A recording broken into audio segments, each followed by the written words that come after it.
Fabrício, agora está quente. Hoje está um dia muito agradável, Tá, muito aprazível, mas fez frio uns dias atrás. né? A cidade de vocês aí é muito bonita. Nossa, é bonito sim, tem É, um mar lindo, tudo muito lindo aí. Nossa, eu adoro o Espírito Santo, gosto muito. Gosto mais do que o estado do Rio de Janeiro. sim. É, É, mas Campos é muito próximo daqui, né? Muito mas, próximo. mas Campos é assim, não tem muita coisa, né? Então, assim, no Espírito Santo tem aquelas praias maravilhosas, né? Em Campos a gente tem que mergulhar. Deus me livre aqui ficar falando muito mal da minha cidade, mas uma coisa eu posso dizer: Uhum. o mar não é maravilhoso. Então, O mar lá não está para peixe. não está para peixe, isso mesmo. É isso aí. Mas é a minha cidade, bom, minha família, minhas raízes, tudo lá. Então a gente tem que dizer que ama tudo, né? Olha, gente, então acho que a gente pode, né? Eu vou apresentar Gayan de novo, novamente, né? Que é a segunda vez que ele está aqui com a gente, porque assim, a gente gosta, repete.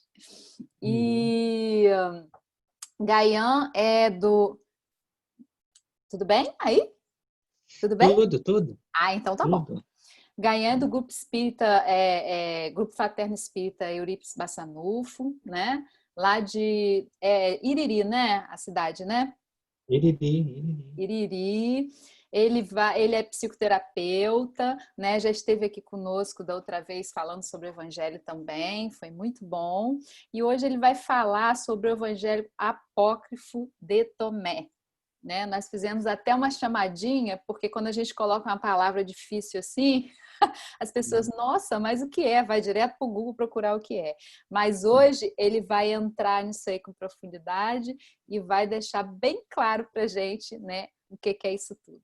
Né? Então eu vou, em primeiro lugar, agradecer, né, você ter aceito o nosso convite.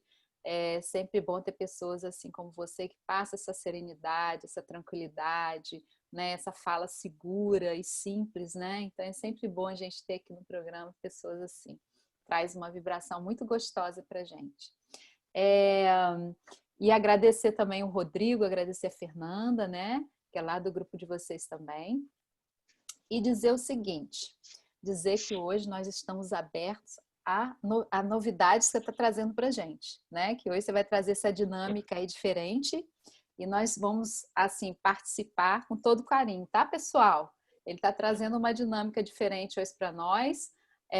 Eu acho até que para o palestrante isso é até um desafio, né, Gayan? Sim, sim, É um sim, desafio, bastante. mas é um Uhum. desafio gostoso. Eu Bom. vou fazer a. Você quer falar alguma coisa antes da gente fazer a oração inicial? Não, Fabrício, é só explicar essa dinâmica mesmo, né? Que vai estar aberto para interatividade, que nós trouxemos 20 lâminas com 20 aforismos do Evangelho de Tomé, e que as pessoas que estão na sala, né, ao erguer a mão, você que vai ver como é a forma, ela escolhe um número. Então, ela vai escolher aquela, né, aquela mensagem, aquele texto que nós vamos fazer uma reflexão em cima dele. Né? Ótimo, Então, vai ser perfeito. participativo, interativo. Então, Como diz Fernandinha Caldas, vai ser um sorteio. vai ser um sorteio, né? Então a gente não vai colocar as lâminas agora, né? A gente vai primeiro pedir ao público para que escolha um número. Entendi É, bem isso?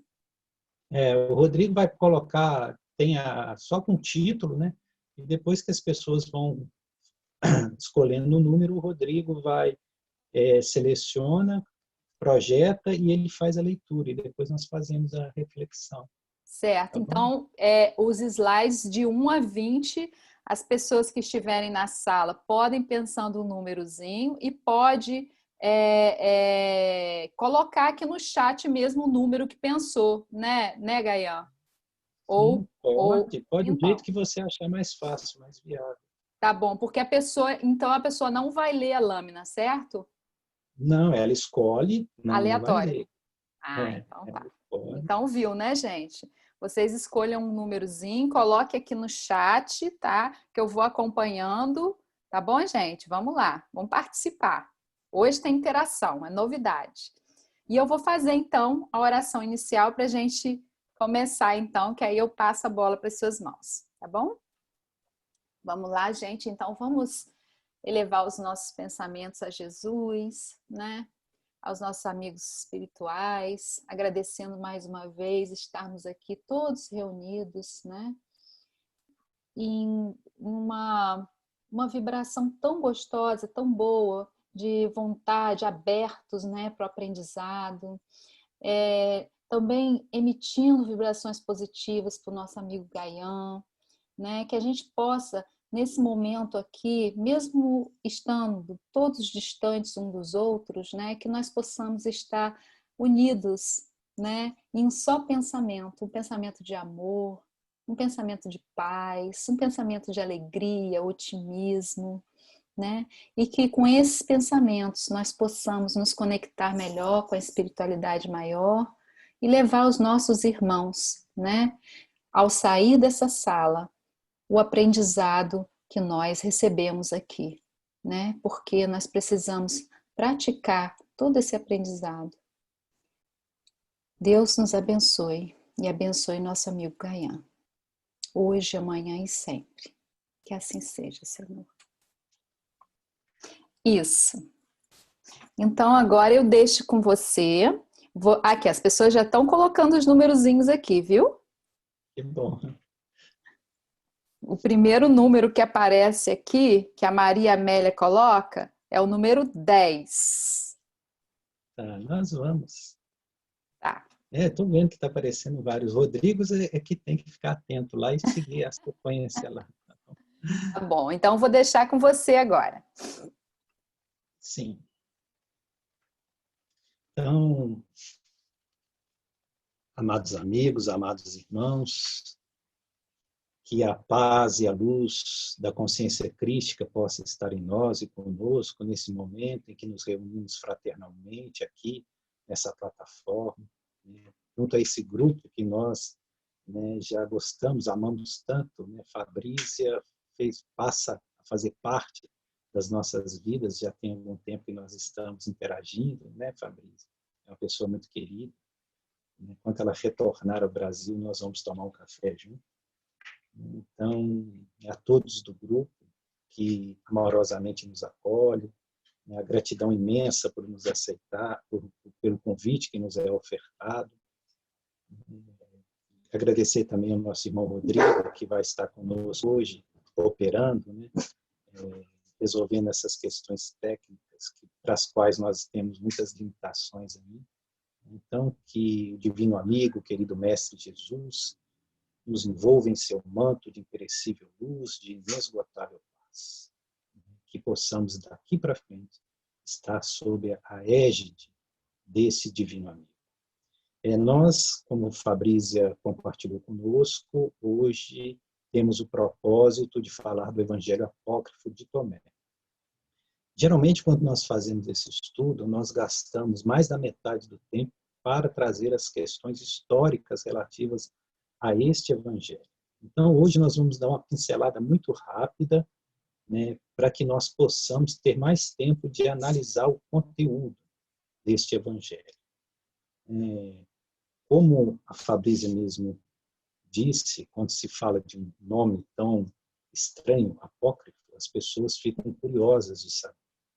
Na verdade, esse termo apócrifo significa um texto que tem um autor que não é conhecido ou que não se pode ser respaldado a autenticidade da autoria, por um lado. E, por outro, né, na acepção do termo, ele significa aquilo que é oculto, aquilo que é velado.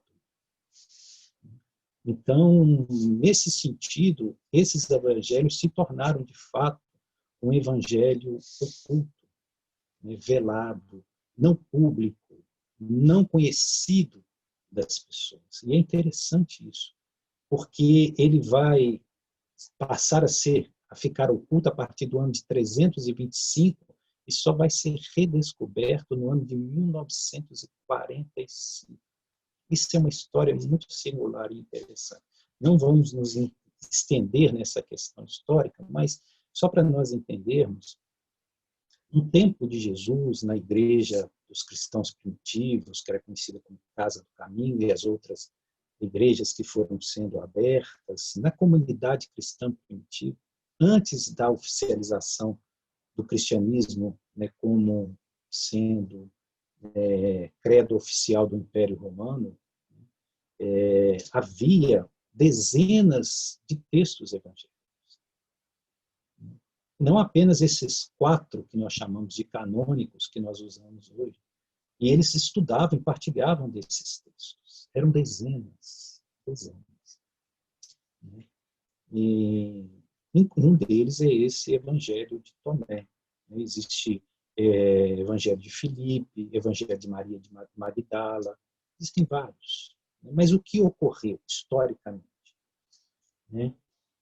Esse Evangelho de Tomé, a datação dele, acredita-se que ele foi redigido no ano, por volta do ano 114 da nossa era. Então, ele é um evangelho que é posterior ainda ao Evangelho de João, né, que foi provavelmente pelo ano 90 da nossa era. Né? Lá na ilha de Patmos, ele já muito um ancião, né, já muito idoso. Esse evangelho, aliás, todos esses evangelhos, eles tinham livre circulação na comunidade dos cristãos primitivos. Ocorre que, como nós sabemos historicamente, né, Constantino, o imperador, ele se torna cristão, entre aspas. Nós não queremos entrar nesse detalhe. E ele percebe que, como ele não podia mais manter os domínios do Império Romano pelas armas, pela força, devido às invasões dos bárbaros, todas as circunstancialidades históricas que nós conhecemos, ele tem a grande percepção que, se ele tivesse uma religião forte, que unificasse, ele poderia se manter, entende? Manter a estrutura do poder romano. Então, ele passa a assumir, né, a crença, né, no cristianismo, aceitar o cristianismo. Aliás, o cristianismo primeiro foi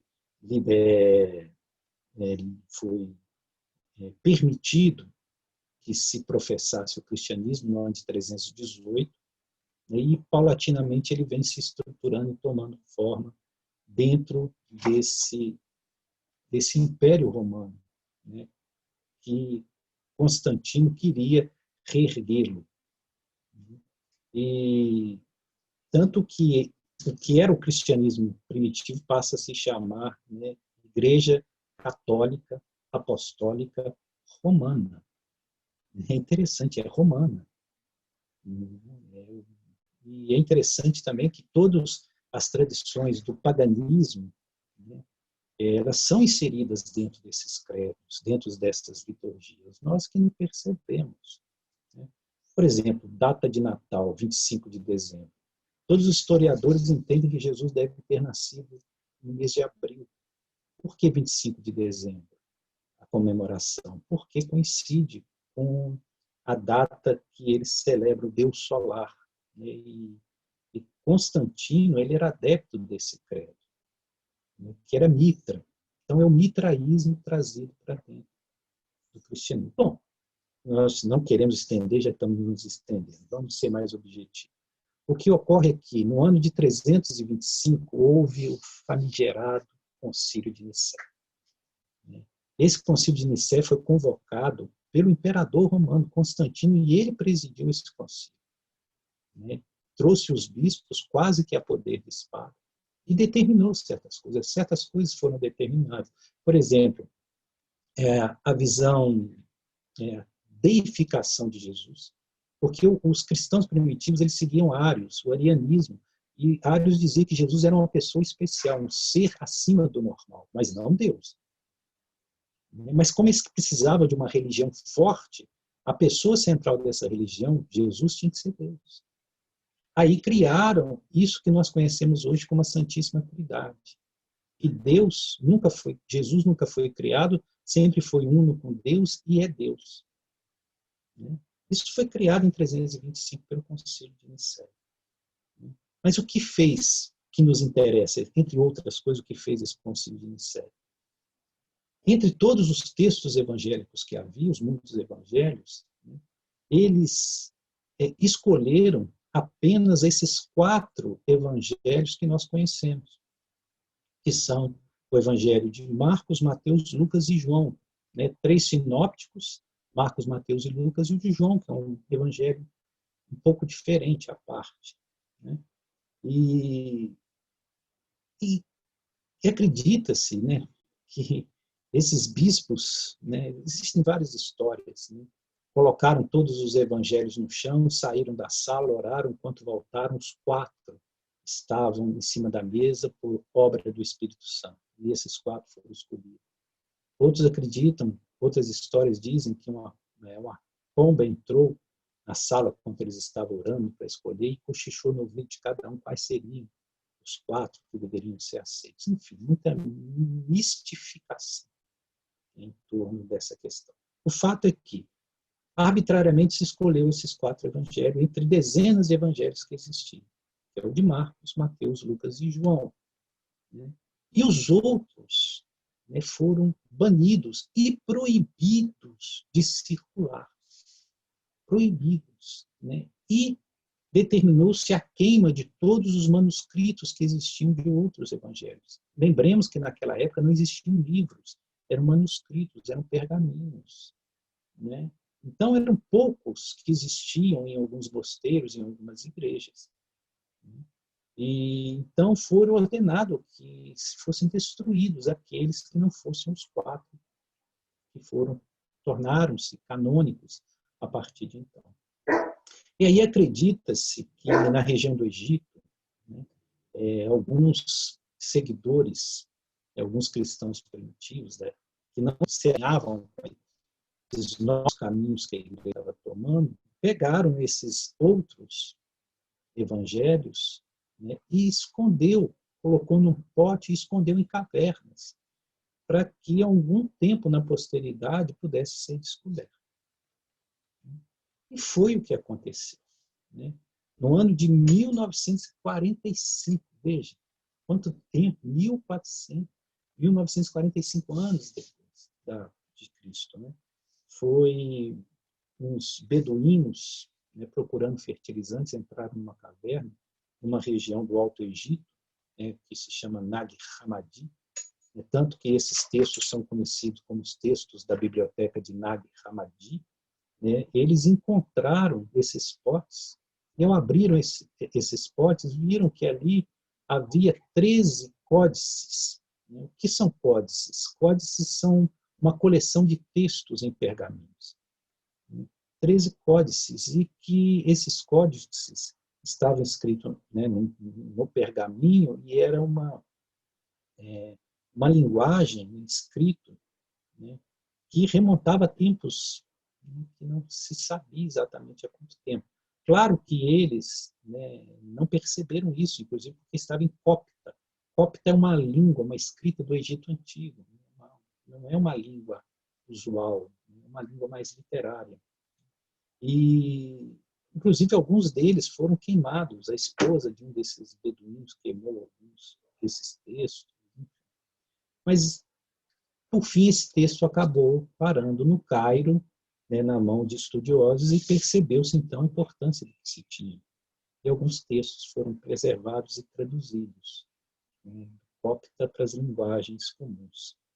E é assim que veio à luz esses evangelhos chamados apócrifos. Que é interessante que esses evangelhos, muitos dizem que são os evangelhos gnósticos, porque o grupo dos gnósticos conservaram secretamente em escolas iniciáticas esses textos. Mas para falar dos gnósticos aqui, nós gastaríamos um tempo muito grande. Mas há nesses textos, né, um princípio de cristologia que está alinhado aos gnósticos. Mas nós não teremos como falar do que é esse movimento gnóstico e do que representou isso historicamente. Então, em leves pinceladas, é essa história do Evangelho Apócrifo de Tomé, como também existem outros evangelhos apócrifos. Tá? Nós gastamos 15 minutos, tá bom? Um quarto do nosso tempo. Tá bom. Então vamos lá, agora nós vamos passar para o Rodrigo, e o Rodrigo vai projetando as lâminas, né? E à medida que as pessoas forem escolhendo, ele faz a leitura e depois nós fazemos a avaliação.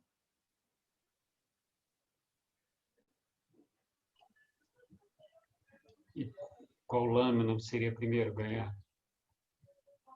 Hein? Não, você pode seguir, Rodrigo. As pessoas, eu acho que pelo chat já escolheram alguns números, aí você vê o número referente 10, e projeta. a primeira é a 10. Desculpa, a primeira é a 10. A primeira é a 10. Se não jejuardes em face do mundo, não achareis o reino.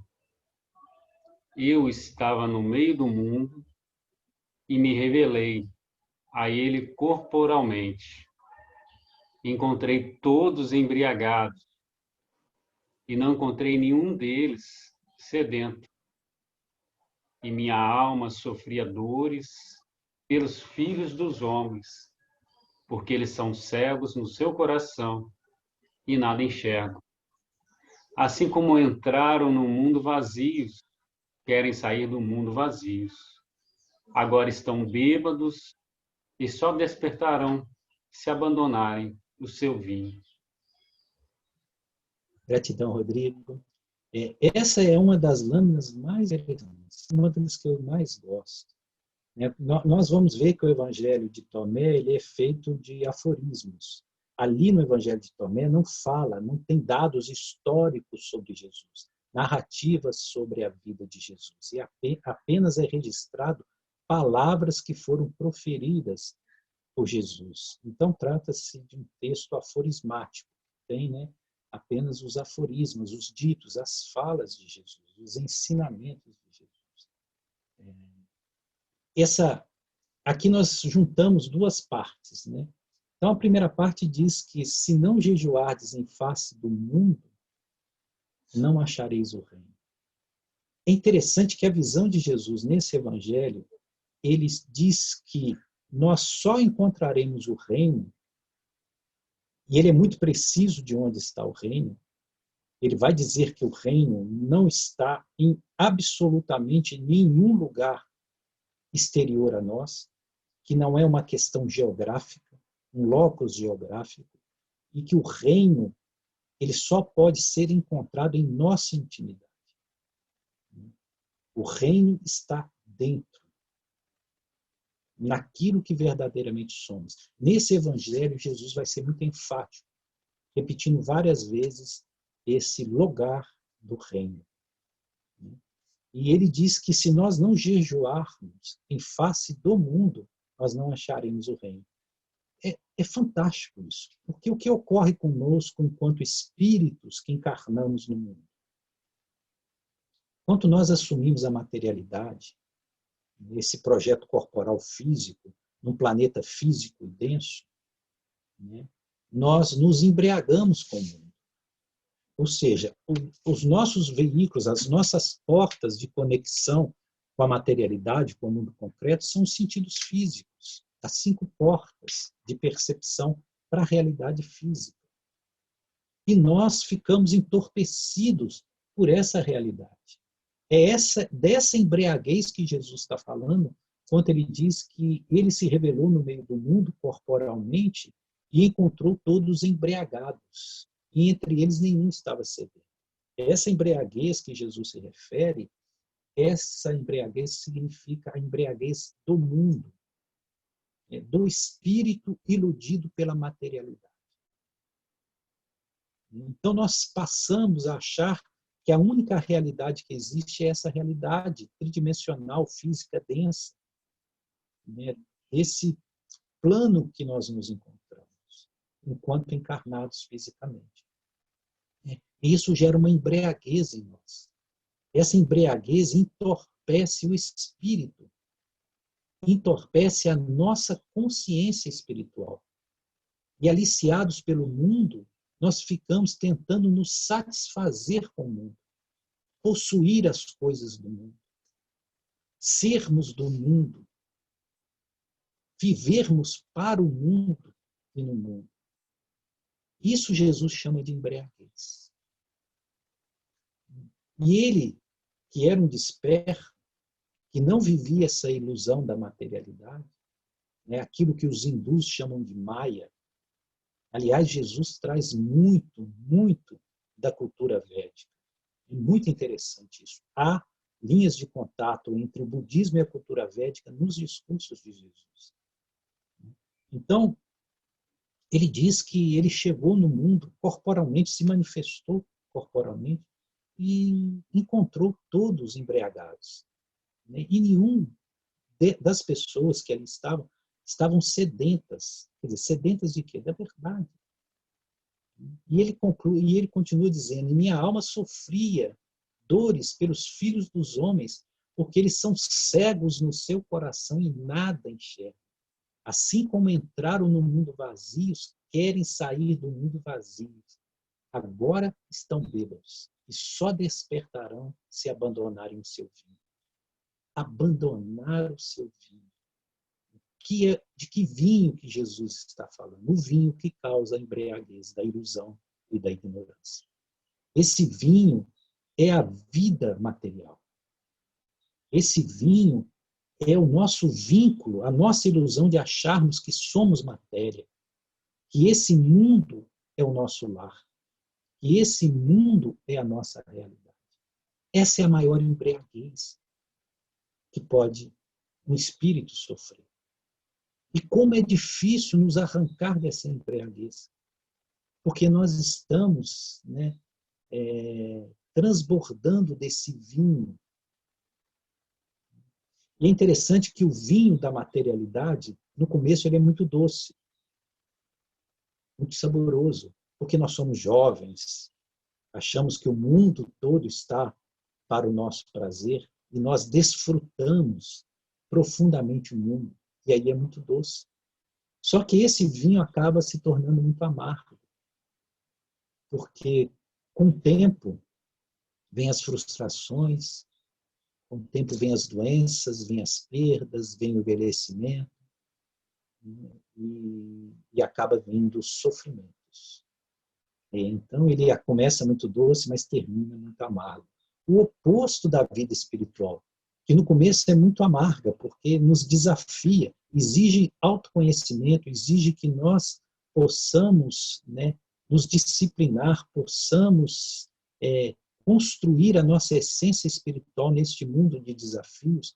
Então, a vida espiritual, ao contrário, no começo ela é muito amarga, muitos desafios, mas o final dela é muito doce, é muito ditosa.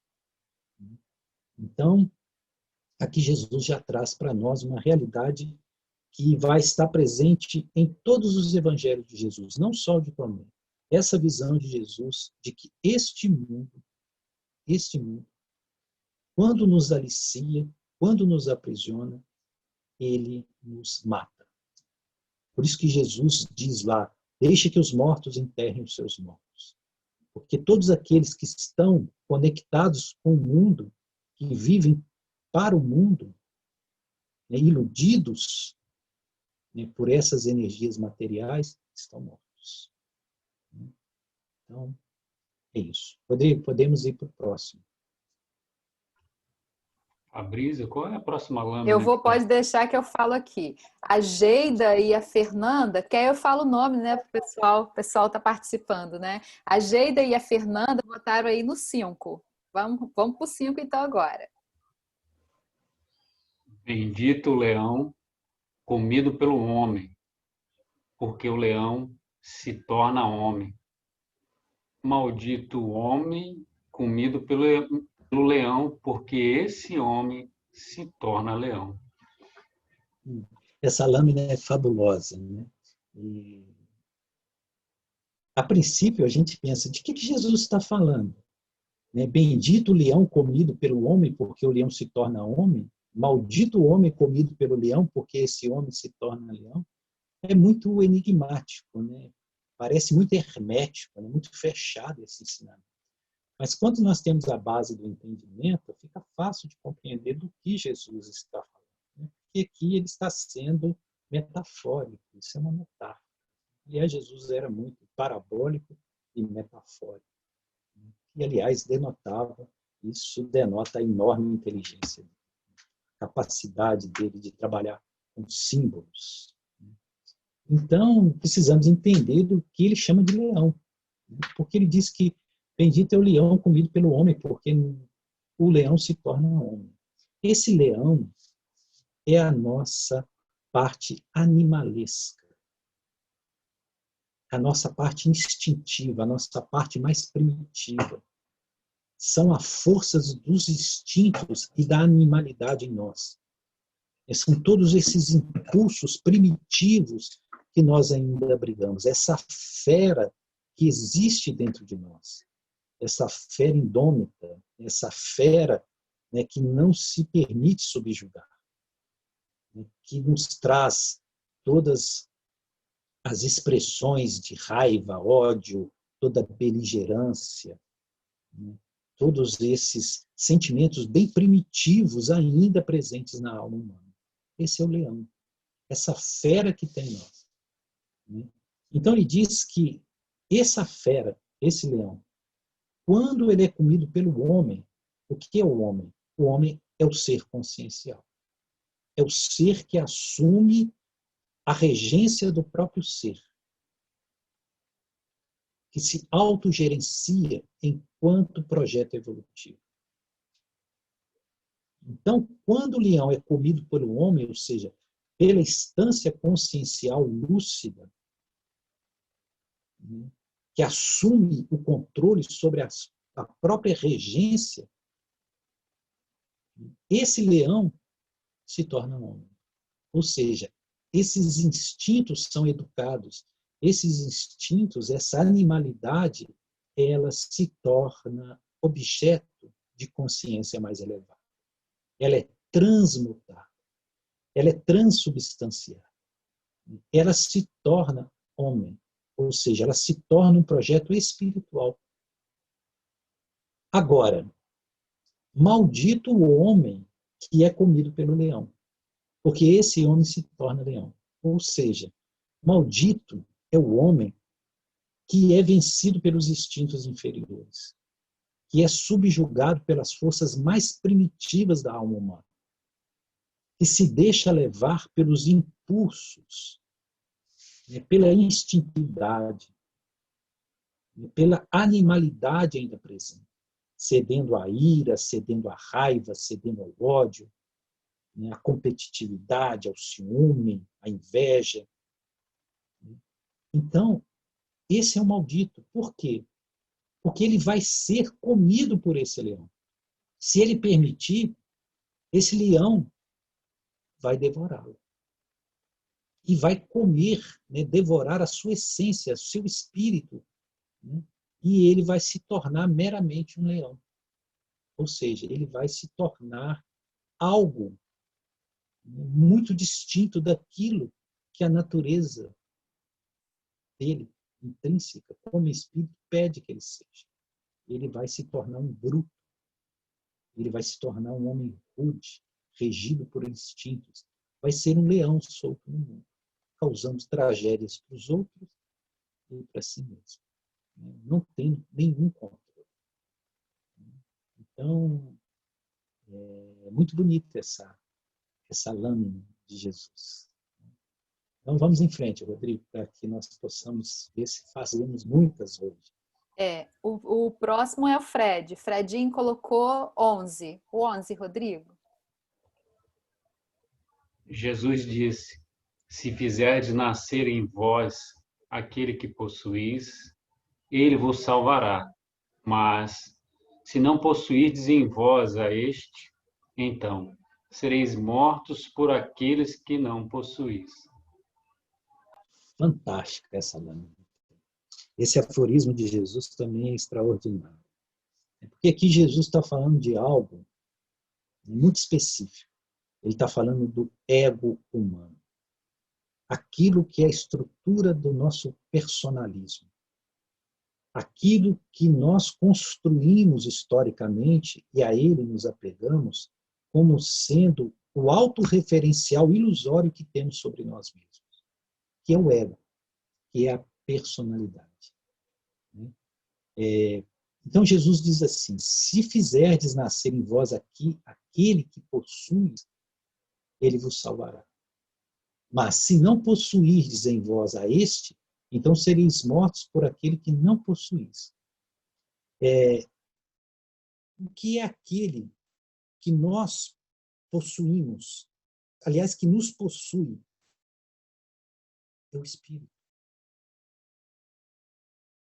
É a consciência crística. É a verdadeira essência daquilo que somos. E não esse ego transitório, essa personalidade transitória manifesta no mundo físico em que nos encontramos. Se nós conseguirmos perceber que nós somos um ser multimilenar, que viemos de inúmeras jornadas, que somos um ser atemporal, que a nossa verdadeira referência de ser não é esse ego, essa personalidade, nós seremos salvos. Porque nós conseguiremos viver do Espírito e para o Espírito. Que nada tem a ver com o nosso ego, com a nossa personalidade. Personalidade é algo artificial. Personalidade é o que nós construímos para lidar com o mundo. Hoje nós temos um nome. Nós chamamos José, João, Pedro, Antônio. Mas isso é apenas um nome. Nós já fomos chamados de outros nomes. Hoje nós temos algumas posições sociais, profissões, mas tudo isso é transitório. Nada isso é aquilo que verdadeiramente somos. Então nós precisamos nos permitir sermos possuídos pela essência maior. Nós precisamos permitir sermos possuídos pelo Espírito e viver da luz do Espírito, porque esse Espírito está unificado ao Pai, está unificado a Deus. É isso que faz de nós seres divinos. E disso, exatamente nisto, virá a nossa salvação. Mas, se em oposição, se nós não nos permitirmos ser possuídos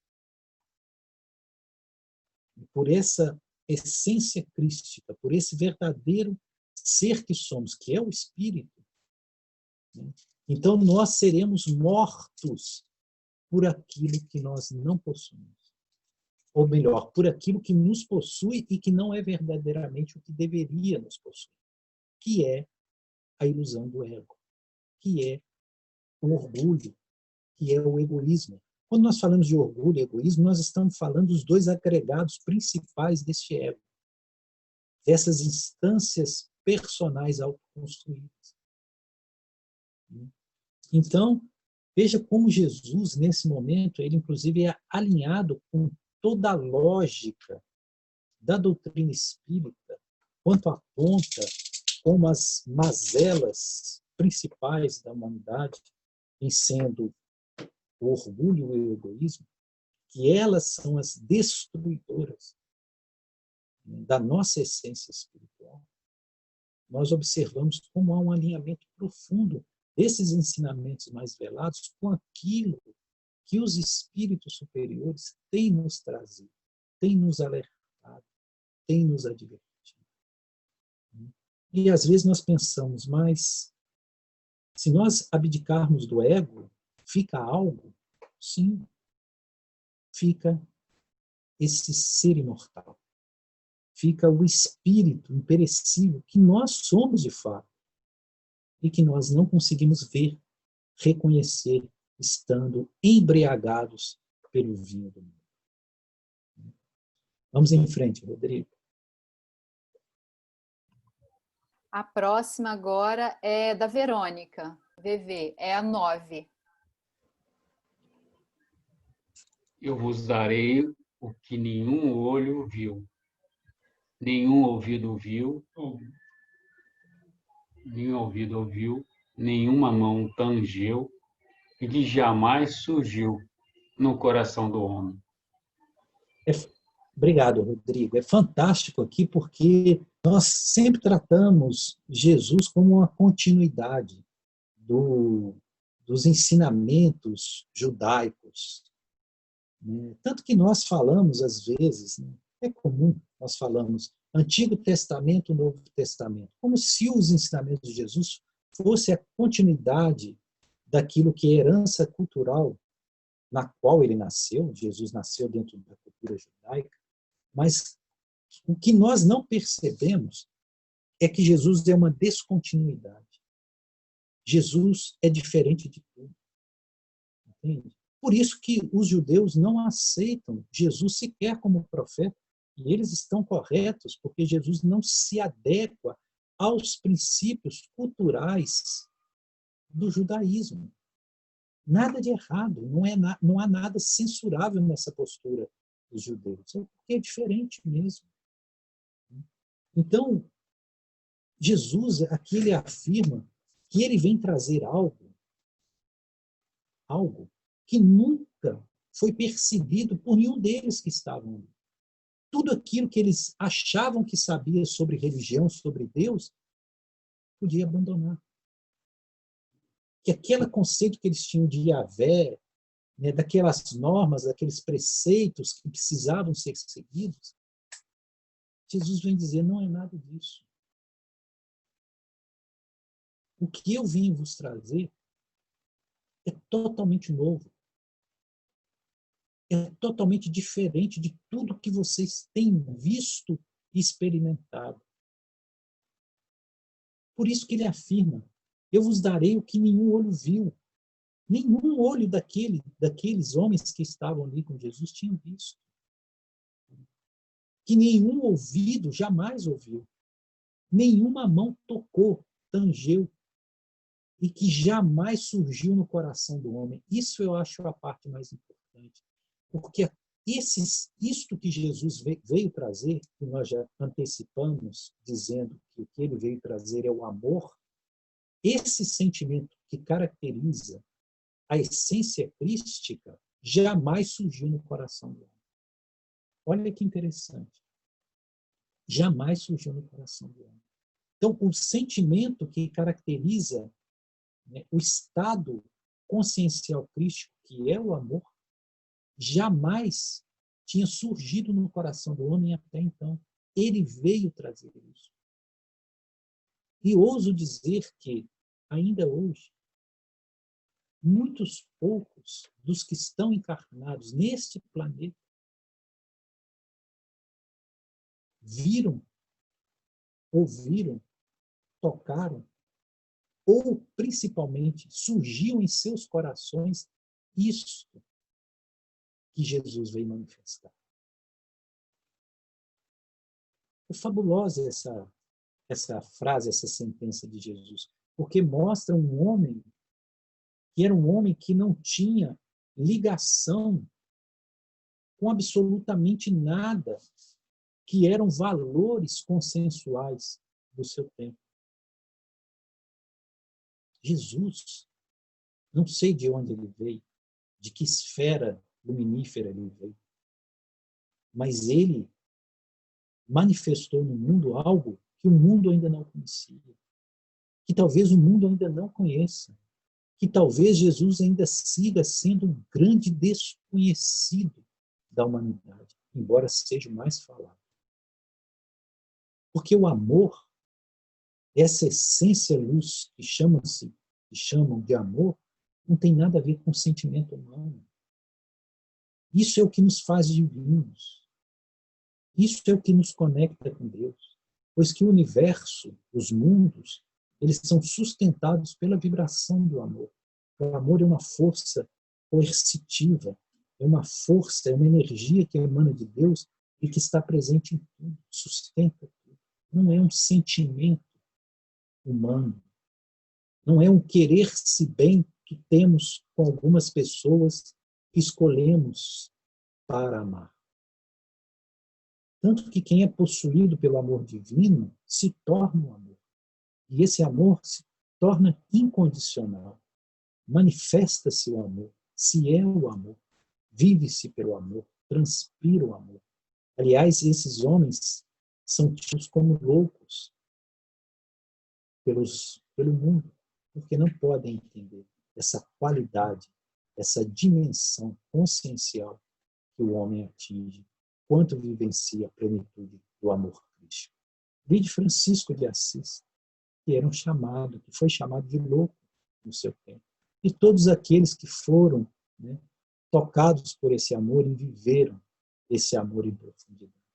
Obviamente que romperam com o mundo, romperam com essas mentiras que nós vivemos no dia a dia e se tornaram pessoas autênticas, pessoas verdadeiras. E a verdade, obviamente, incomoda. E todos aqueles que trazem a verdade são perseguidos. Vamos em frente, Rodrigo? Vamos, o próximo agora é da Carmen. Carmen, querida, número 2. Quem procura, não cesse de procurar até achar. E, quando achar, será estupefato. E, quando estupefato, ficará maravilhado. E, então, terá domínio sobre o universo. É fantástico. Na verdade, essa lâmina é continuação da anterior. Tem relação direta com essa última que nós analisamos. Nós vemos no Evangelho, nos evangelhos canônicos, Jesus dizer, né, que todo aquele que procura acha, todo aquele que bate, abrir-se-á as portas para ele, né, que é necessário esse movimento da busca, da procura. Mas só que aqui Jesus traz isso de uma forma um pouco diferente. Ele diz que quem procura não cesse de procurar. Ou seja, que a procura, ela exige esforço, ela exige continuidade, ela exige perseverança. Não é porque eu comecei a procurar hoje que eu vou achar. E se eu não acho, eu entro em estado de apatia e desanimo de tudo. Jesus diz, procure, não cesse de procurar. Então, se nós somos tocados, despertados, né, por esse ser maior, por essa essência espiritual em nós, se nós temos o despertamento, que é o primeiro passo, ou seja, sair do sono do mundo e abrir os olhos, acordar. Então, se nós despertamos, nós temos que procurar. E não cessar de procurar até achar. Aí, quando nós acharmos, vem algo fabuloso que nós não encontramos nos outros evangelhos canônicos. O que Jesus diz daquele que acha. Acha o quê? A dimensão espiritual, o reino. Acha a verdade do próprio ser. Então, quando achar, ficará estupefato. O que é uma pessoa ficar estupefata?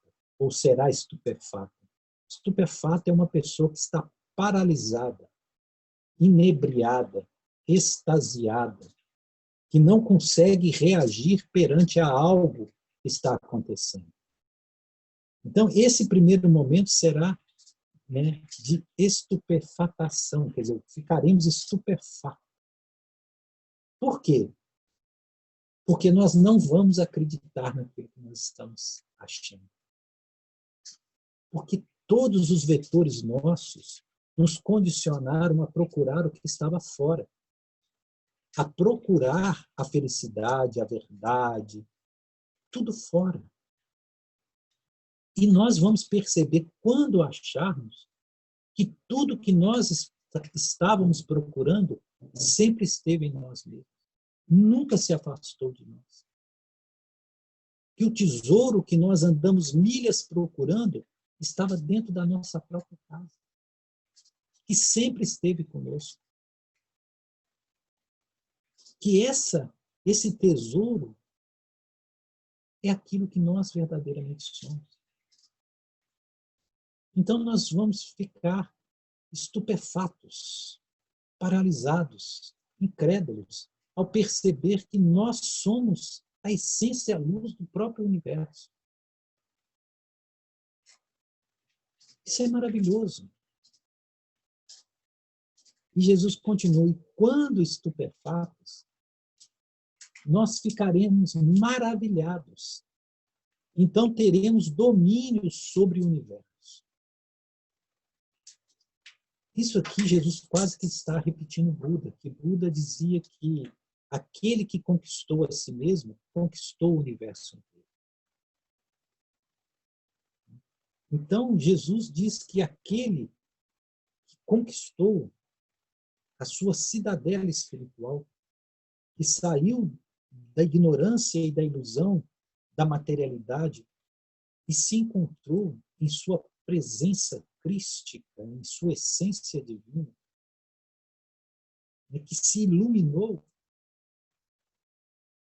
depois de ficar estupefato porque vê que é tudo tão simples, tudo tão direto, tudo já estava em nós. Nós vamos ficar maravilhados. Por quê? Porque nós vamos ver o mundo de forma totalmente diferente. Tudo terá nova cor, tudo terá nova essência, tudo será maravilhoso.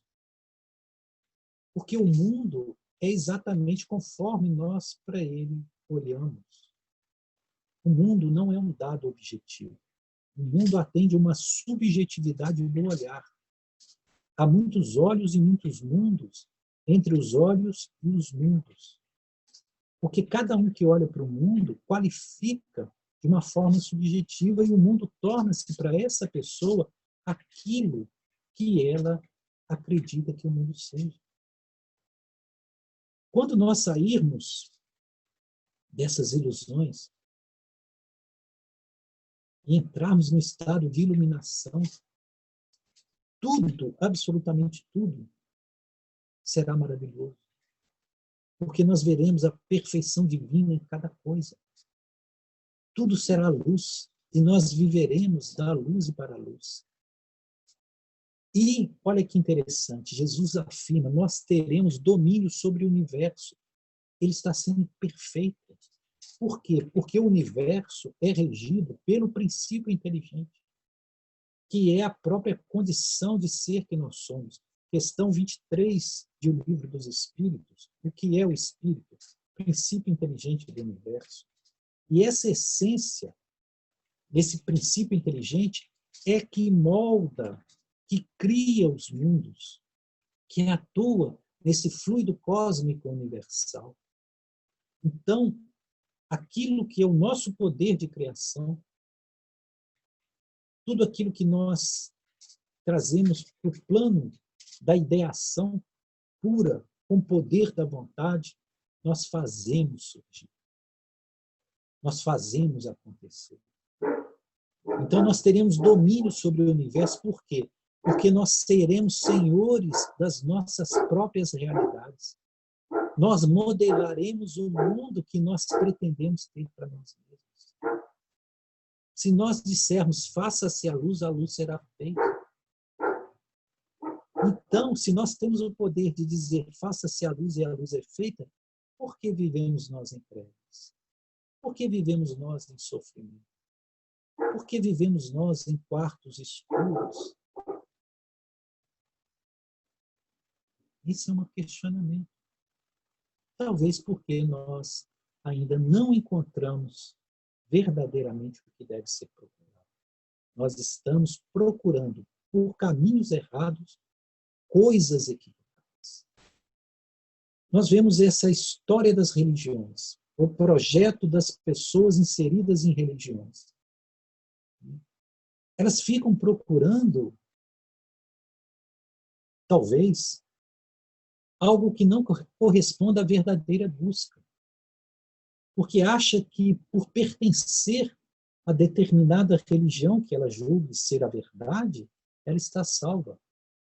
Que essa instância exterior a ela é aquilo que dá suporte ou iluminação para o seu ser.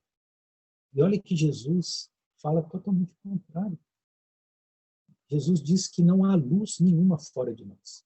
Nenhuma. Toda luz só pode vir de dentro. E se nós não acendermos a luz do nosso próprio ser, tudo, absolutamente tudo em nosso mundo será escuro. E nós viveremos de obscuridades.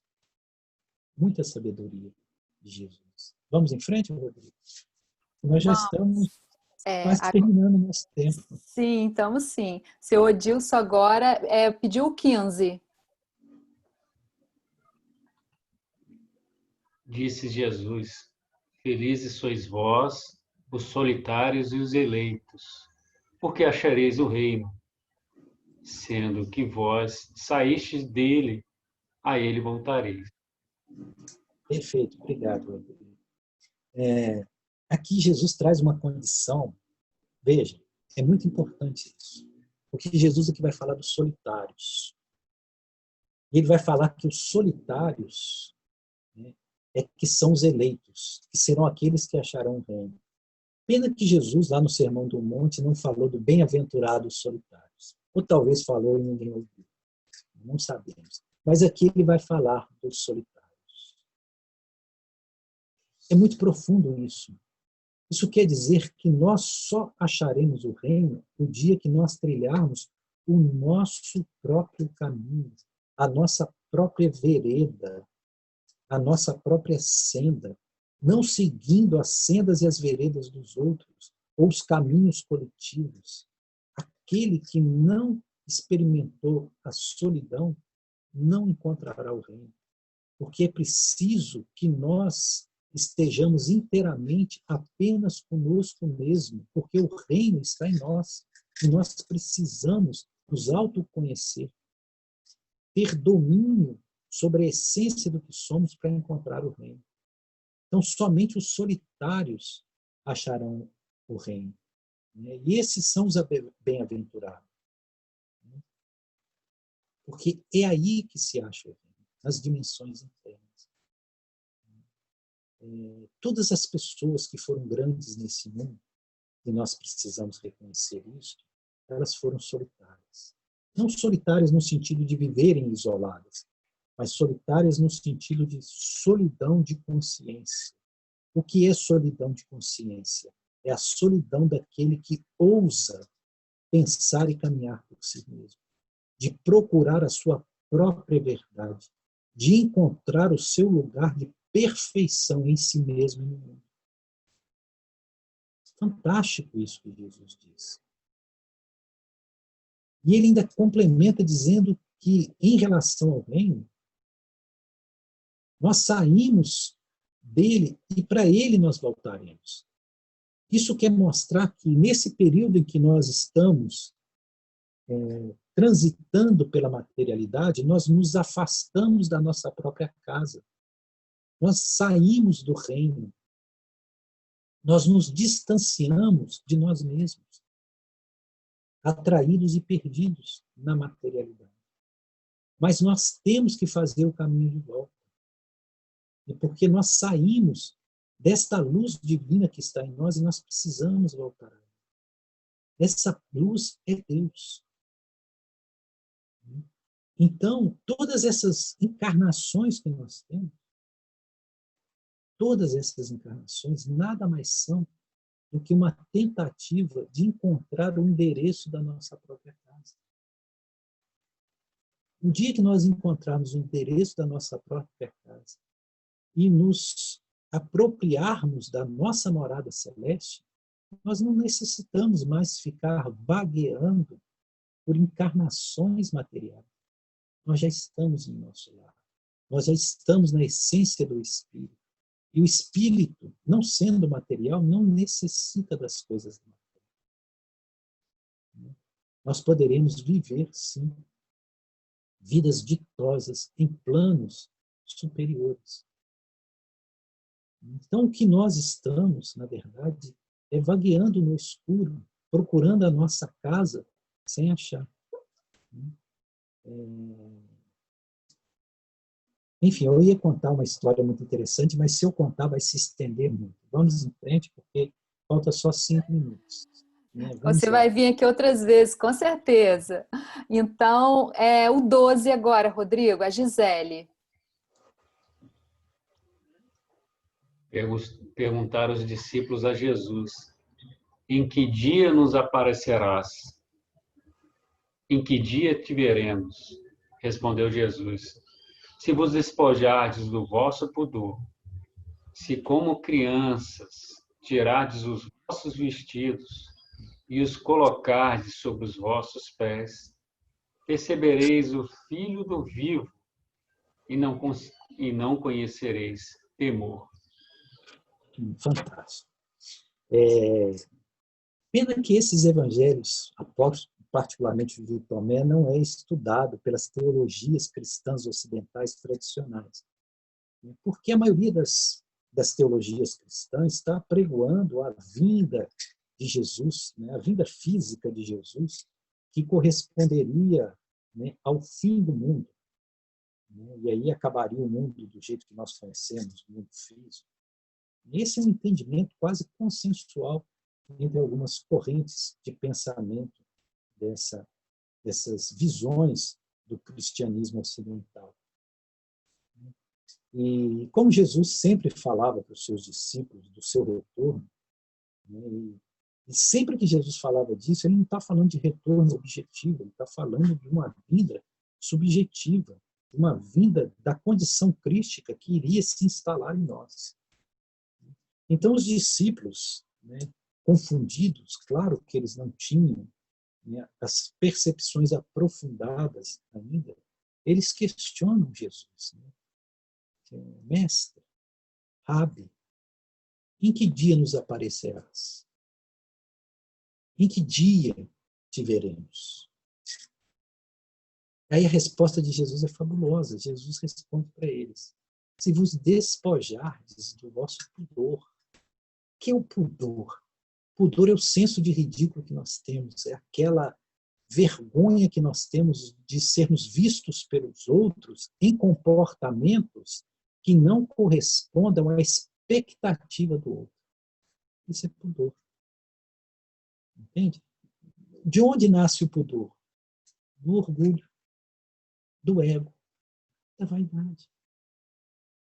Então, no dia que se vos despojardes do vosso pudor, se como criança tirardes os vossos mantos, as vossas roupas, os vossos vestidos, e os colocardes sob os vossos pés, percebereis o Deus vivo e não conhecereis temor.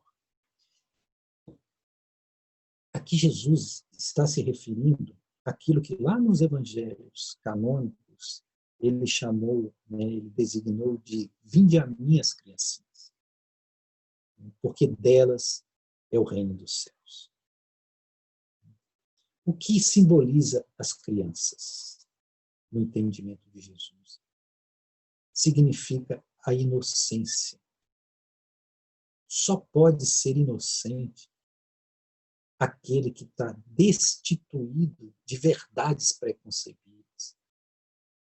Aquele que experimenta a vida em sua própria essência vida, não por conceitos pré-elaborados. As crianças vivem intensamente o aqui e o agora. Elas se alegram com aquilo que é presente. Elas não vivem em planos mentais, em estados de torpor, frutos de uma mente descontrolada. Então, a criança é o símbolo da inocência, daquele que não tem qualquer preocupação com a sua própria aparência, com aquilo que os outros possam pensar dele, que não estão presos e cativos ao olhar do outro, como diz Jean-Paul Sartre, o olhar do outro é o próprio inferno. Então, quando nós nos permitirmos a viver espontaneamente, dançarmos no meio da rua se estivermos alegres, sermos espontâneos, manifestar tudo aquilo que sentimos, isso é ser criança. E quando Jesus fala de tirar os nossos vestidos e colocar sobre os nossos pés, ou seja, ficar nu significa estar despojado do ego. estar despojados do ego. Esse sentimento que nós temos, nutrimos em relação a nós mesmos.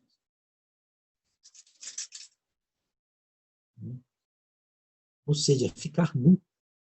Às vezes nós temos sonhos, tenho certeza que muitos dos senhores já sonharam, que estão nu na rua e se sentem envergonhados. É um sonho muito comum em muitas pessoas. Esse sonho mostra essa sensação de autoproteção do ego. Mas Jesus diz, nós temos que ir além disso. Nós temos que nos destituir do ego. Nós temos que ser pura espontaneidade. Aliás, Francisco de Assis fez isso lá na praça de Assis, perante Dom Guido, ao ser cobrado pelo pai, os bens que ele estava distribuindo aos pobres. Ele tira toda a sua roupa e fica completamente nu frente de todos. E todos começam a rir dele. E enquanto as pessoas riem dele, ele se põe a dançar alegremente. Ou seja, ele não mais pertencia àquelas pessoas. Ele não estava escravizado pelo conceito que as pessoas poderiam ter dele. Ele se tornou uma criança. Ele se tornou puro. Ele se tornou genuíno, verdadeiro, espontâneo. Ele entrou em estado de inocência. Então Jesus diz, o dia que nós fizermos isso, ele, o Cristo, voltará. É nesse momento que ele se manifestará. Então a volta do Cristo não é uma volta no tempo temporal. É uma volta que se dará quando nós atingirmos esse estado de inocência. Então nós veremos o Cristo dentro de nós mesmos. Esse Cristo retorna em nossa essência, porque nós somos a consciência crística. Não há separatividade entre o Cristo e nós. Toda essa noção de separatividade vem da ilusão do ego, que é, dualista. Então, quando nós nos despirmos dessas roupagens carcomidas, essas roupagens que nós temos tanto sofrimento para sustentá-las no mundo, e tivermos coragem de ficar nu perante todos, nu, o Cristo voltará. Mas voltará onde? No nosso reino. O retorno do Cristo se dá no reino interno, em nós mesmos. E quando o Cristo voltar, ele vai separar o que é trevas da luz, porque nós veremos com clareza. Nós poderemos fazer esse trabalho. E aí, nós poderemos viver apenas da luz. Vai ser a separação do joio e do trigo. Veja que essa separação é algo subjetivo. É algo que dá no nosso mundo íntimo, interno. Cada um de nós vivenciará isso. Por si só, em si mesmo, sendo esses solitários que Jesus chamou de bem-aventurados. São 16h04, aí depende da Fabrícia, se nós vamos em frente ou nós paramos agora.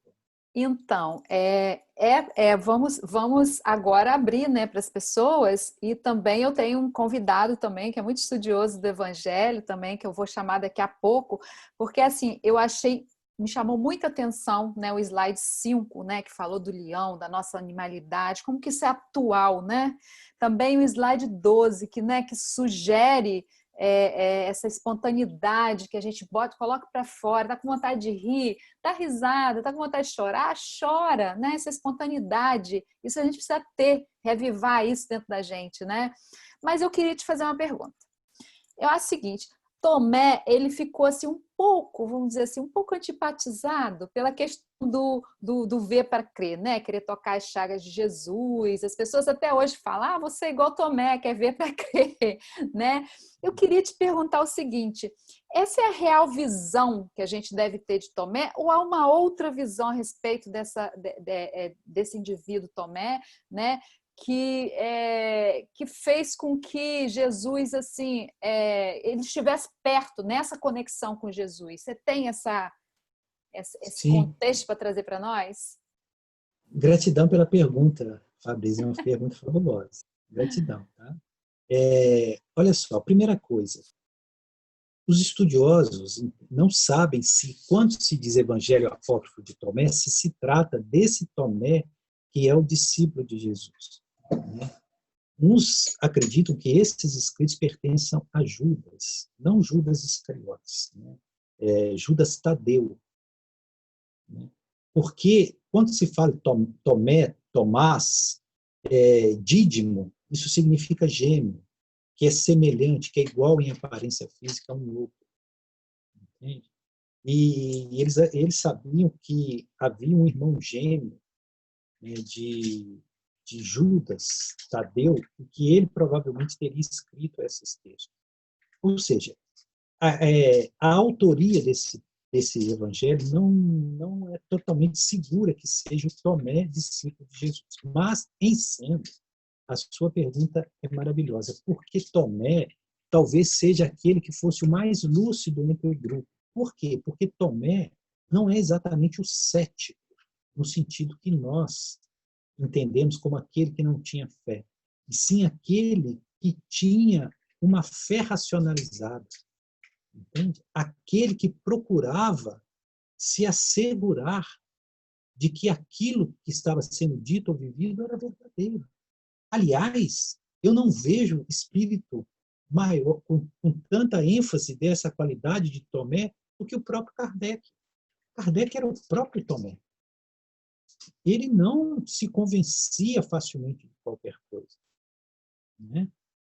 Tanto que, quando disseram para ele que as mesas, lá em 1855, né, o senhor Carlotti, amigo dele, disse para ele que as mesas estavam falando, comunicando, né, ele falou assim, até que me provem que mesas podem ter nervos para sentir, inteligência para pensar, isso para mim é conversa de fazer dormir. Então ele era cético. Né? O próprio Kardec ele tinha que pôr o dedo na ferida para ele acreditar. E isso não é defeito, isso é virtude. Porque muitos de nós somos mistificados. Ah, um espírito falou que isso assim, assim, todo mundo acredita. Ah, porque o médium trouxe uma mensagem e falou que Chico Xavier comunicou-nos. Nós somos mistificados, nós acreditamos em tudo. E não era isso que Kardec ensinava. Kardec ensinava a universalidade do ensino dos espíritos, que é preciso pôr sob vigilância cada mensagem, que não devemos aceitar nada gratuitamente. Então, Tomé foi muito lúcido. Jesus apareceu diante dele e ele falou, tá, mas eu quero pôr o dedo. Por quê? Porque pode ser uma ilusão minha, pode ser um delírio meu. Eu posso estar em surto alucinatório, por que não? Entende? Então, quando eu vejo todo mundo crendo com muita facilidade em tanta coisa, tanta gente vendo, principalmente no meio espírita, vendo tanta coisa do mundo sutil, que muitas vezes nada mais passa do que o humanismo. Então, essa virtude de Tomé é uma virtude bem-vinda. Isso denota que ele era, dentro do grupo, uma pessoa inteligente. Uma pessoa culta. Aliás, eram os três. Era Tomé, né, Judas Iscariotes, né, e Mateus. Eram os três que tinham mais instrução, que eram mais lúcidos. Os outros eram muito rudes, né, apóstolos muito rudes. Então, eu vejo nisso, em Tomé, uma grande qualidade. E talvez por isso que ele teve a percepção mais aprofundada dos ensinamentos de Jesus. Tá bom? Tá Essa ótimo. é a nossa humilde visão da coisa. Ótimo. Então, eu vou chamar o seu Edalmo, que é, assim, um estudioso do Evangelho, né? Eu tenho certeza que ele tem algumas perguntas, algumas colocações para fazer. Seu Edalmo, seja bem-vindo ao nosso programa na Seara do Bem. Não sei se o seu microfone está aberto. Sim, boa tarde, Fabrícia, boa tarde, Gaian. Muito obrigado mais uma vez por estar conosco, compartilhando esses conhecimentos que você tem, que sempre enriquece a nossa compreensão. Eu gostaria de compartilhar com você, Gaian, a introdução de O Evangelho segundo o Espiritismo. Kardec traz uma colocação muito interessante, que os evangelhos, sejam eles 4, 6, 8, 10, ou o número que for, eles têm múltiplas abordagens com diferentes ângulos, né? Os atos comuns da vida do Cristo, os milagres e as predições, as profecias, as palavras que serviram de dogmas para a igreja ser adotada como um instituto de poder, né, de aliança com o Estado, e, finalmente, o ensinamento moral. E Kardec assinala que todos esses itens, todas essas faces do grande prisma, podem servir de contenda, de discussão, de dúvida, de especulação. Mas o ensinamento moral é uma área em que todas as denominações religiosas conseguem dialogar, porque não há discordância no amai-vos uns aos outros, não há discordância em não vos inquieteis pelo dia de amanhã, não há discordância em perdoar os inimigos e por aí vai, né? E pelo que eu vi dos slides, Tomé ele enfatiza bastante esse assunto do ensinamento moral, porque eu não vejo aí nos ensinamentos nenhuma alusão aos atos comuns do Cristo, a dogmas. Eu vejo sempre o sentido da melhoria, de você se refugiar no seu íntimo para buscar a sua melhoria, sempre o sentido do ensinamento moral, ético, né? Então, gostaria que você fizesse um comentário sobre isso. Quer dizer, seja 4 evangelhos, ou 5, ou 10, todos que forem descobertos estarão nessa mesma linha do ensinamento moral como efeito, como consequência? Essa é a minha contribuição, pedindo que você comente. Gratidão pela pergunta, muito, muito apropriada. Sim, você tem razão. Todos esses aforismos do Evangelho de Tomé, são de ordem moral. Ele não, em nenhum momento, ele fala de narrativas históricas sobre Jesus, e sim dos apontamentos de Jesus, dos ensinamentos de Jesus, das palavras de Jesus que foram registradas, e sim, são de ordem moral. E aí nós precisamos até entender o que Jesus entendia por moral, o que a doutrina espírita entende por moral. Porque muitos entendem moral como uma cartilha de comportamento, uma regra de conduta que é aplicada aos outros. Se você faz determinada coisa, é um ato moral. Se você faz outra, é imoral. De acordo com a circunstancialidade da cultura religiosa. E moral ou moralidade não tem a ver com isso. Moralidade tem a ver com a higienização dos sentimentos.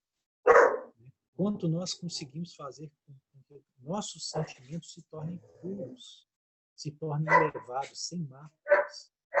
Quando nós migramos dos sentimentos inferiores e paulatinamente vamos conquistando os sentimentos de ordem superior, até calcar o patamar maior, que é o amor. Dentro do amor, o amor divino, nós estaremos moralizados. Então, esse evangelho sim aponta para isso. Mas é interessante que nós questionamos por que esse evangelho foi banido e não aceito pelos cânones tradicionais da igreja. Porque justamente ele é um evangelho que apodera o homem e tira o poder das instituições. Porque o tempo todo, nesse evangelho, Jesus está afirmando que o caminho para acesso do reino não depende de intermediários. Entende? Que não há necessidade de você pertencer a esta ou aquela igreja. Que não é a igreja que te salva. Entende? O que está muito alinhado também com o pensamento de Kardec, que afirma que fora da caridade não há salvação, ou seja, fora do amor não há salvação, fora do princípio crístico não há salvação. Então, ele é um evangelho que conduz o homem para assumir o roteiro de sua própria jornada espiritual, sem intermediários. Então, ele tira o poder de tudo que seja exterior, das instituições, das sinagogas, dos escribas e fariseus, dos doutores das leis, dos rabinos, enfim. e transfere tudo para o próprio ser, para o próprio homem, né? Fazendo de nós mesmos os protagonistas da nossa própria condição espiritual. Se nós temos luz ou trevas, depende só de nós mesmos. Nós somos os senhores do nosso próprio destino e não precisamos, né, da autoridade espiritual de ninguém para conquistá-lo. Isso também se alinha muito com o pensamento de Kardec, pois que Kardec também sentia isso no seu íntimo. Kardec sempre foi um rebelde no bom sentido, um submisso. Kardec nunca se submeteu, nem no tempo que ele era Jan Hus, né, ou depois como Hippolyte Léon Denisard Rivaio, ele nunca se submeteu aos ditames, aos impositivos, ao controle das instituições. Então, é muito pertinente a sua colocação e nós nos alinhamos perfeitamente com ela, tá? E agradecemos por ela.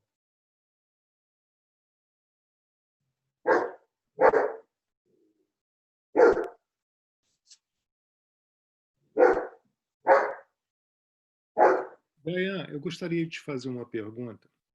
Você, quando estava citando um dos slides, uma coisa me chamou muita atenção. Não cesse de procurar, você vai ficar estupefato, né? Em outras palavras. Eu gosto muito de lembrar as pessoas da necessidade do estudo. E isso me falou alto. Estou errado em interpretar que também é um incentivo da parte de Jesus em estudar e estudar sempre? Sim, claro. Claro. Como que você vai conhecer? Como que você vai procurar? Procurar significa movimento. Não cesse de procurar, ou seja, você tem que se esforçar. Você tem que buscar as fontes do conhecimento, você tem que estudar, né? O desenvolvimento do espírito, né, ele depende, sim, do avanço intelectivo. É um avanço intelectivo e moral. Mas é necessário o avanço intelectivo. Porque se você é bonzinho, mas não tem conhecimento, você vai ser vítima dos lobos. Você vai cair em armadilha de lobos. É necessário o conhecimento. Só que existe um grande perigo quando nós criamos o princípio do monoideísmo. Monoideístas são aquelas pessoas que, quando chegam em uma escola de conhecimento, acham que a verdade só está ali. Por exemplo, isso é muito comum no espiritismo. Alguns espíritas acham que só pode estudar o que é do espiritismo. Só pode ler os livros que tem a chancela da FEB. Entende? Aí se cria um novo Librório Index Prohibitório. E quando Jesus fala, não cesse de procurar. Aliás, o que mais nos ensina é aquilo que se opõe ao que nós acreditamos. Se nós queremos entender o espiritismo, é mais útil, às vezes, nós lermos aqueles que atacam o espiritismo, porque eles vão dialogar profundamente com a essência daquilo que nós acreditamos. Nós temos que colocar os nossos conhecimentos à prova. Kardec fez isso, né? Quando você pega o livro O que é o Espiritismo, você vai ver Kardec dialogando com aqueles que são opositores e não com aqueles que concordam com ele. Entende? Então é necessário, sim, estudar. Mas não é só estudar de forma monoidealista, aquela coisa ortodoxa, fanática. É estudar com amplitude, com universalidade. Veja onde está a luz. Perceba onde a luz está. Por isso que Jesus disse, aquele que tem, mais lhe será acrescentado e ficará na abundância. Mas aquele que não tem, até aquilo que ele tem lhe será tirado. E grande será a sua miséria. Jesus estava se referindo ao conhecimento. E nisso você está completamente certo. Agradeço a sua participação. Gayan, aqui no chat tem aqui o Wallace Oliveira, fez alguns comentários aqui. Ele coloca, da sua fala mesmo, né? Então ele coloca o vinho é o símbolo de uma doutrina, né? Ele fala isso. Depois ele diz assim, então o vinho daquela época, aquele que ele se referiu, né, é o ensino da mentira, o judaísmo rabínico disparatado da verdade divina. Fez esse comentário aqui. Você quer falar alguma coisa sobre isso? Sim, na verdade, o que Jesus chama do vinho que embriaga o nosso ser é o mundo, é a materialidade, é o materialismo. Esse é o vinho que inebria o espírito, ou seja, o espírito fica aliciado pelas forças materiais, porque está na matéria, encarnado temporariamente, e passa a acreditar que a realidade é isso que nós vemos. Enquanto a própria física quântica hoje já nos mostra que o que nós chamamos de matéria não é matéria. É uma energia condensada, que há mais não matéria na matéria do que propriamente matéria. Então, isso é uma ilusão. Esse plano tridimensional físico, ele é ilusório. A verdadeira dimensão onde nós, enquanto espírito, temos que habitar, não é na matéria. Entende? Então, o vinho é a ilusão do mundo. E nós ficamos muito facilmente aliciados por esse vinho, embriagados por esse vinho. Veja a nossa compulsividade por comprar, por adquirir, por achar que nós seremos reconhecidos quando nós tivermos melhores carros, morarmos nas melhores casas, e queremos sempre possuir mais, sempre ter mais. O ter em detrimento do ser. A existência em detrimento da essência. Então, é isso. Jesus falava do vinho, esse vinho do mundo. E as pessoas estão extremamente embriagadas. Nós ainda estamos embriagados por esse mundo. E nisso também ele tem razão. Jesus não tinha nada a ver com esse judaísmo farisaico. Nada. Nada. Até quando dizem que Jesus era o Messias, se nós olharmos pela concepção do judaísmo, Jesus não tinha nada a ver com esse Messias que os judeus esperam. Nada. Nada. Absolutamente nada. Tá bom? Ele comenta aqui também o seguinte: a figura do coração, segundo a cultura linguística profética e poética daquele povo, representa o juízo humano, a nossa consciência, indo muito além da nossa atual ideia de sentimento. Sim, perfeito. Naquele tempo de Jesus, eles não achavam, eles não percebiam que a cabeça, o cérebro, como nós pensamos hoje, é o centro dos nossos pensamentos. Eles acreditavam que os pensamentos vinham do coração, que o coração era o centro da consciência. Então, quando Jesus fala do coração, ele está falando de plano consciencial, porque naquele tempo, assim eles entendiam. Eles não tinham conhecimento de anatomia, como nós temos hoje, ou de neurociência, para entender onde é gerado as funções cerebrais, as sinapses, tudo isso que nós conhecemos hoje. Então, eles acreditavam, sim, no tempo de Jesus, que o centro era o coração, que o coração gerava a inteligência, que era o centro consciencial. Então, Jesus falava do coração, ele não estava falando simplesmente do sentimento, ele estava falando de consciência. Isso. Perfeita colocação. E aí ele fez uma outra colocação aqui, falou o seguinte: a simbologia do despir-se, ficando nu, significa entrar na intimidade do Cristo, em simbólica união ou aliança. É o que os judeus chamavam de Shekinah. Aí eu não sei falar. Isso aí. Perfeito. Eu vejo que ele tem muito conhecimento do judaísmo, das tradições. Muito interessante as colocações que ele fez aqui para nós. Aí, Gaian, então aí eu acho que deixa eu ver se tem mais alguma pergunta aqui, né? Senão a gente fecha aqui o nosso... O Wallace quer fazer alguma colocação, abrir o microfone e fazer alguma colocação, né? Ele que participou bastante aqui. Sim, acho que sim. Oi, Wallace, pode falar. Não, perfeito. Eu acompanhei aqui, coloquei algumas questões, né? Boa tarde a todos. Desculpa aí, né? Interessante, eu já tinha lido alguma coisa sobre o Evangelho de Tomé, né? E é importante a gente ver essas várias visões, né? Que são colocadas, apresentadas, né?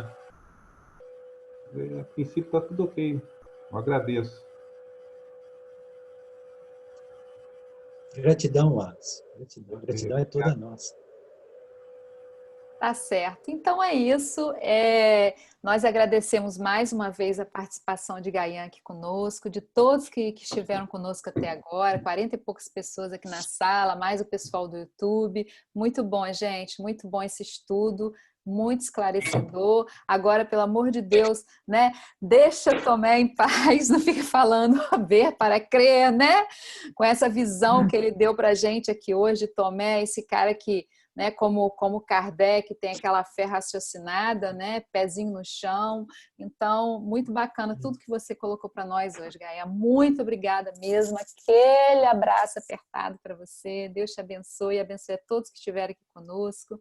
Eu vou, semana que vem, antes de pedir a você que faça a nossa oração final, semana que vem, gente, a gente vai estar com o Renato Pietro, né, que é aquele ator que fez o André Luiz no Nosso Lar, né, no filme Nosso Lar. Ele vai falar de arte e espiritismo, né? Então, estaremos juntos novamente na Seara do Bem na próxima semana. E eu peço a Gaian que se despeça do nosso público, né? E que faça a nossa oração final, pode ser? Ó, eu vou me despedir, mas vou pedir o Rodrigo para fazer a oração final, porque nós estamos com o Rodrigo aqui. O Rodrigo é uma bênção. Então, nós vamos aproveitar o Rodrigo. Perfeito, Tá bom? vamos Então, lá, eu Rodrigo. agradeço, Fabrício, agradeço a todos. Né? Fiquem com Deus, paz e luz a todos. Tá, joia. Abraço. Então, vamos agradecer ao Mestre Jesus por esses momentos de reflexão em que tivemos aqui irmanados, retomando nos nossos corações e pensamentos o Evangelho vivo do Mestre, nos conclamando, o querido amigo, a fazermos o nosso mergulho interior, buscando nos transformarmos em homens novos para uma nova vida. Que a paz do Mestre Jesus, que os teus ensinamentos, que o teu Evangelho seja o nosso caminho, hoje, agora e sempre. Assim seja. Muito obrigada, Rodrigo, mais uma vez. Obrigada, Gaian. Obrigada, Fernanda. Obrigada, Carmen. Todo o pessoal de Eurípides e Bassanufo lá, né, do Espírito Santo. E a todos que estiveram conosco até agora. Obrigada, Gaian. Um abraço bem forte para você. Maravilhosa sua explanação. E vamos marcar outros encontros aqui conosco na Seara do Bem, tá bom? E quando você voltar para o Brasil, nosso cafezinho, tá bom? Café de mineiro. Um beijo no seu coração, Fabrício. Beijo, querido. Fique com Deus. Muita paz a todos. Fique com Deus. Muita paz. Tchau. Tchau.